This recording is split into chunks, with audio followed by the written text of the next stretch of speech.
This is the weekend edition of iFIBER One News, where we present some of the top stories from this week and your weekend weather forecast. I'm Bethany Jinks. Stay tuned for the weekend edition of iFIBER One News. From the iFIBER One HD studio here in the heart of the Columbia Basin, this is iFIBER One News, your #1 source for local news, sports headlines, and our very own Weather Center forecast covering the entire Columbia Basin. This is iFIBER One News, and it starts now.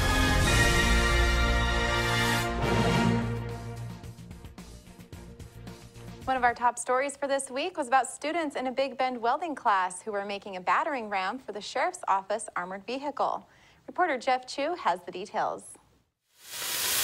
Students in John McDaniel's Big Bend Community College welding class have been shaping a project that is a little outside the scope of their normal classwork.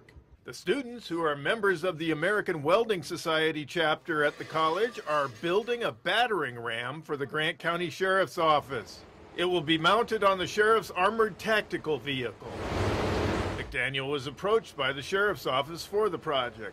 They had a project for my student American Welding Society Club, and that was they had their tactical vehicle and they were looking for a battering ram essentially to be put on it so they can run it through doorways and get to people if there's barricaded shooters or hostage type situations. A flat plate? Yeah. Okay. And you've got to do 1 inch? Yep. No, you're doing 1 inch. You're going to have to do it thinner, otherwise it's going to take forever. McDaniel said his students have made great progress on the project with all the pieces coming together. We've made some progress on prototyping and manufacturing the first few parts. The battering ram will soon be installed on the tactical vehicle. As the project nears completion, the students are looking forward to the day when the Sheriff's Office's tactical team tests their project out. Cody Sumner, chairman of the Welding Association Club at the college, said he was looking forward to seeing the battering ram work. I think it's pretty cool. It's kind of neat to work on something other than just classwork. You can actually see goes out and is useful, and people in the community are actually using it and benefit from it. Yeah, so far it sounds like we'll probably be able to get a chance to watch them demonstrate and kind of put it to use for the first time before they have to use it in the field. Sandra Jimerson, Welding Club historian, was part of the team project's production line. Yeah, I definitely thought that it was pretty cool, you know, definitely like out of the norm. So it was definitely a pretty fun project to work on. Taylor Dellis, a Welding Club member, cut out some of the battering ram's pieces. He was enthusiastic about the special project. I think it's awesome. I mean, sure, I'm not going to say no. It's not every day you get to build a battering ram. On the front, there'll be I'm Jeff Chu for iFIBER One News. Hundreds of people turned out for the annual Buddy Walk in Moses Lake to support and celebrate people with Down syndrome. Reporter Jeff Chu was there and has the story. More than 30 youths with Down syndrome and their families became one big support group Saturday in Moses Lake. Columbia Basin Buddy Walk was put on by the Down Syndrome Society of Grant County at McCosh Park. The outreach group is a nonprofit organization that offers events, activities, support programs, information, and other resources to individuals with Down syndrome, their families, and community members. Down Syndrome Society President Carrie Aronson explained how the Buddy Walk came about. We weren't expecting to ever have a Down syndrome child, but when we did, we started searching for support. And the National Down Syndrome Society created the Buddy Walk in 1995 to promote inclusion and acceptance of people with Down syndrome. And so that's when we started seeking out different Buddy Walks and realized that different communities have support groups that support families and individuals with Down syndrome, help them get jobs, help them be included in the public, and they bless us more than we bless them. So it's really great when people in the public realize what an asset they are to our community. And so this means so much to me, this Buddy Walk. The community has, the involvement has been amazing. The event warmed up with a whole lot of dancing and some jazzercise. Superhero Spider-Man gave medals to the Down syndrome participants at the event, declaring them fellow heroes. Then the families joined in the Buddy Walk, parading around downtown Moses Lake before returning to McCosh Park to celebrate some more. I'm Jeff Chu for iFIBER 1 News.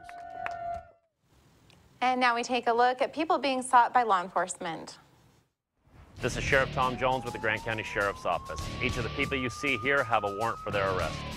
If you see any of these people, we ask you do not attempt to detain or apprehend them, but call us at 509-762-1160 or send us an email at crimetips@co.grant.wa.us. If the person is presenting a danger, call 911. With your help, we can bring these people to justice and make our community safer. We'll be right back after this. My name is Kat Sanderson, Managing Broker for Pillar Rock Realty Group. We love the Columbia Basin because it's our home, and we want to give back to our community by kicking off our Pay It Forward campaign. If you buy or list with us, we will donate 1% of our total proceeds to a local charity of your choice and in your name. Call us today at 754-4444 or visit pillarrockrealty.com because we are your local real estate experts.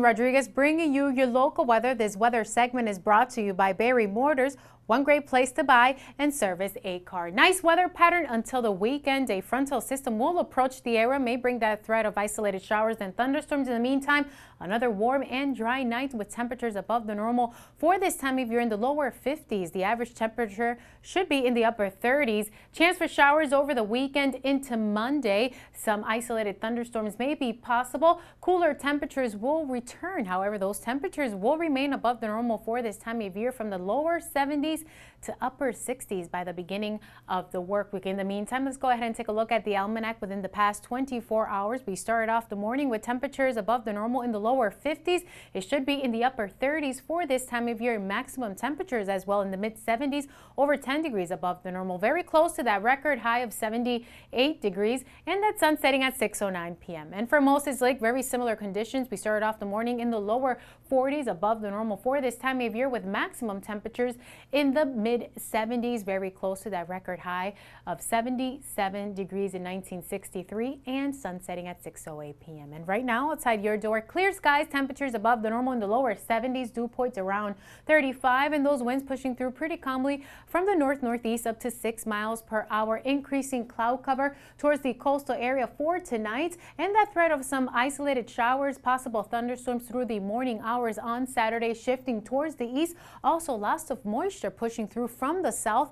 All this will bring that threat of isolated showers and thunderstorms, especially towards the Cascades, and it may arrive to our area by Sunday, bringing that threat of some isolated showers and possibly even Monday. In the meantime, let's go ahead and take a look at those temperatures towards the coastal area, ranging from the lower 60s to mid 60s towards the Yakima Valley. Those temperatures in the lower 70s with lots of cloud cover. Seattle, that threat of some isolated showers and possible thunderstorms. Towards the inland northwest, however, mostly sunny skies with temperatures in the lower 70s. Temperatures will also remain above the normal for our area in the lower 70s for our Columbia Basin, with mostly cloudy skies through the afternoon hours on Saturday. Quincy 70, 72 for Royal City, towards Moses Lake 71, and Bridgeport in the lower 70s, Ephrata 72. Let's take a closer look at our extended forecast for the week. There is a gradual decrease in temperatures. However, those temperatures will remain above the normal for this time of year. For this weekend in the lower 70s, with that slight chance of some isolated showers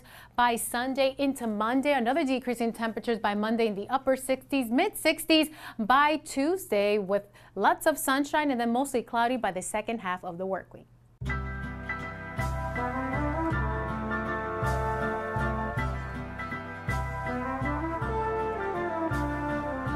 Paying your Grant PUD bill with ePay is like getting free cuts in line. You pay when you want, how you want. Get free cuts in line with Grant PUD ePay. Visit grantpud.org. Oh, dude, I'm just in the theater. It's totally cool. Ah. The new flamethrower cheeseburger now with a $5 lunch. I'm going flamethrower today. Remember what happened last time? I'm going flamethrower today. Gary, do you remember what happened last time? I'm going flamethrower today. Remember what happened last time? Comes with a Sunday now. I can handle it. You know your body, Gary. Go flamethrower. Now the DQ $5 lunch comes with the new jalapeno bacon flamethrower cheeseburger, plus fries, drink, and a sundae. This is fan food, not fast food. The Chiefs and Grizzlies went at it in Big 9 volleyball action Tuesday evening in Moses Lake, and it was the home team coming up big. The contest got off to a late start as Sunnyside was a bit tardy arriving.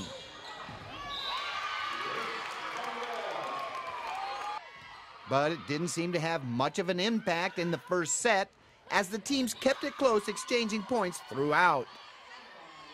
The Chiefs jumped up top 3-0. The Grizzlies answered back to tie it 3-all.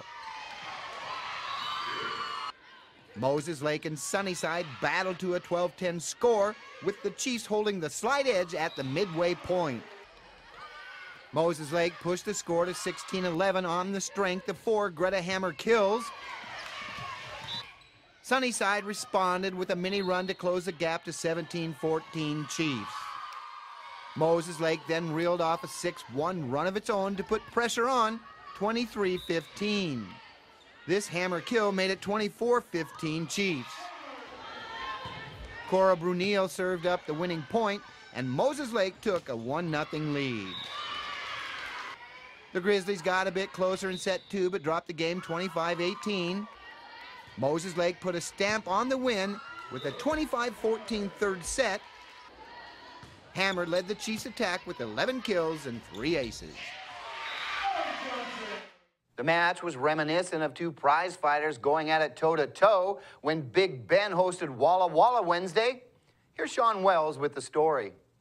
It was a big conference match for Big Ben hosting Walla Walla. The Vikings at 2-6 in the East region were looking to pull the upset against the 6-2 Warriors. Both teams came out strong in the opening set, including Big Ben's Bryn Bowers with this monster kill. Sets up Bowers for the big kill for Big Ben. The Warriors took the lead late in the first set behind great defense, winning 25-22. The second set, much like the first set, was back and forth with both teams fighting for points. Bryn Bowers came up big again with this heads-up play. This point's still going. Bowers has to tip it over, find some space. But Walla Walla came out on top, taking the set 29-27. The Warriors closed out the match in the third set, winning 26-24. Nicole Shear had 9 kills and 20 assists for Walla Walla, while Taylor Hall added 5 kills, 21 assists, and 6 digs. Bryn Bowers had 10 kills and 35 assists for Big Ben, while Kelly Foth added 5 kills and 23 assists. The Vikings are back on the court this weekend when they head to Mount Vernon to compete in the Skagit Valley crossover. Blocked! Big Ben ties this game back up at 24-all. And who was it with the big stop there? Friday night football action has Moses Lake on the road at Eastmont. The Chiefs will be looking to extend their win streak to 4 games and remain unbeaten in league play when they butt heads with the Wildcats. Warden travels to Kittitas to take on the Coyotes. ACH hops on the Big Yellow to Welpinit. Royal heads to Kiono Benton to wrestle with the Bears in 1A SCAC action. Soap Lake at 6-0 for the first time in recent memory puts its undefeated record on the line at home against Mabton. Quincy travels to Grandview, and Ephrata will try to avoid a trap game when the Tigers host winless Wapato. iFIBER Communications will be broadcasting the game live from Kiwanis Field. Kickoff is 7 p.m. Well, have a great weekend. We'll be back after this short break. You don't have to drive to Seattle for exceptional cancer care. Confluence Health's cancer program delivers world-class care close to home. We have a highly experienced oncology team in a state-of-the-art facility, and we're a member of the Seattle Cancer Care Alliance, which gives our patients access to world-renowned therapies developed at Fred Hutchinson, the University of Washington Medicine, and Seattle Children's. Together with the SCCA, we're delivering world-class cancer care close to home.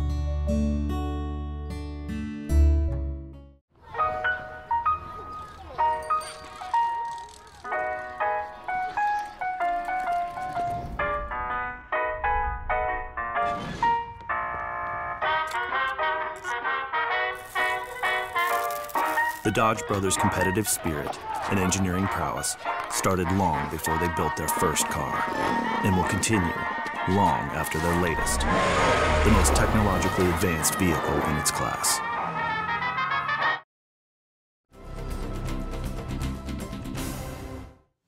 Our next story is about how Big Bend Community College is changing how it responds to emergencies as school shootings increase across the country. Reporter Joe Utter has the story. About 3 years ago, Big Bend Community College began shifting its focus for campus security as school shootings happened with regularity across the U.S. With the frequency of school shootings in recent years, the dialogue of how to better protect students and staff has become an ongoing discussion and something that's routinely addressed at Big Bend. The college has held 2 active shooter drills in the past few years to help staff better prepare for the real thing. Kyle Foreman, the college's campus safety and security director, said students and staff need to be aware that a school shooting can happen anywhere. This isn't, I don't want the active shooter dialogue to be something that just gets brought up periodically. It's something that everyone needs to think about every day that they come to school. And not so much that it interferes with their ability to learn, but just so they're aware that encountering someone who may be an active shooter can happen here. And if it does happen, what are you going to do about it? In 1995, Barry Lukaitis did a mass shooting down at Frontier Middle School. That's still on the minds of people in this community. We're never going to forget that. And so we want to be ready that if it happens here at Big Bend, that people are able to survive, and we want to give them the tools to do that. College campuses can pose different challenges compared to a high school or elementary school. A large, spread out, and open campus makes it difficult to control who can access the buildings. A college campus is very spread out, has multiple buildings. In the case of Big Bend, we have 150 acres and 24 buildings here on campus, and it's an open campus, so the people can come and go as they please. So it's very difficult to be able to control the access to the campus and the access to buildings, but we do the best that we can. Unlike K-12 schools, a lockdown may not be appropriate in the event of an active shooter. Foreman said basing a lockdown decision solely on the location of a threat instead of the nature of the threat can be a dangerous mistake. The school has been educating students and staff that there are other and likely better options in the event of a threat. For many years, lockdown seemed to be the only choice when it came to addressing an active shooter or an aggressor inside one of our buildings. Over the past couple of years, there's been some developments in that area where the choices are not just lockdown. The choices are run, hide, fight, and lockdown's still part of it, if that's the right thing to do. The first thing anyone should do when encountered by an active shooter is run. Get away from that person, get as far away as you can. The second, if you can't get away from them, is to hide, but while you're hiding, make sure that you're getting ready to run to get away from them. And if all else fails and you're face to face with that aggressor, fighting is an option. Improvise weapons, knock that shooter off balance in order for you to get away. So we want people to know those steps, as it's not just limited to lockdown, they have other choices in order to survive. During student orientation each quarter, students receive information on the college's emergency procedures. Emergency evacuation exercises are conducted monthly, rotating through each of the 24 campus buildings, and a campus alert system can notify students and staff in the case of an emergency through email, text message, social media, and the alert is also displayed on every digital monitor and even computer screens on campus. Foreman said a partnership called Ready Big Bend between the college and nearby Port of Moses Lake, the Moses Lake School District, Job Corps, and the Family Services of Grant County allow each entity to be better prepared in the case of an emergency. Big Bend is holding a Campus Safety Preparedness Day on November 6th for all college employees. This is Joe Utter for iFIBER 1 News. We'll be right back. Quincy Foods, LLC, a subsidiary of Norpac Foods, is seeking motivated individuals to fill the positions of general laborer for their corn harvest season. They have full-time seasonal openings, must be 18 years old and older, willing to work swing shift.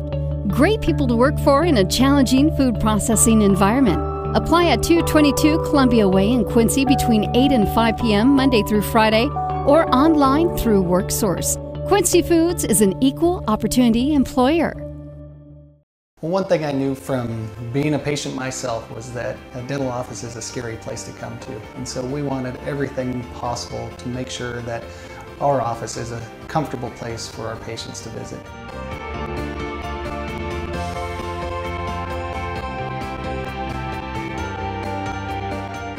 The patients that I have, my clients, have made me a part of this community, and we want to give back in every way possible.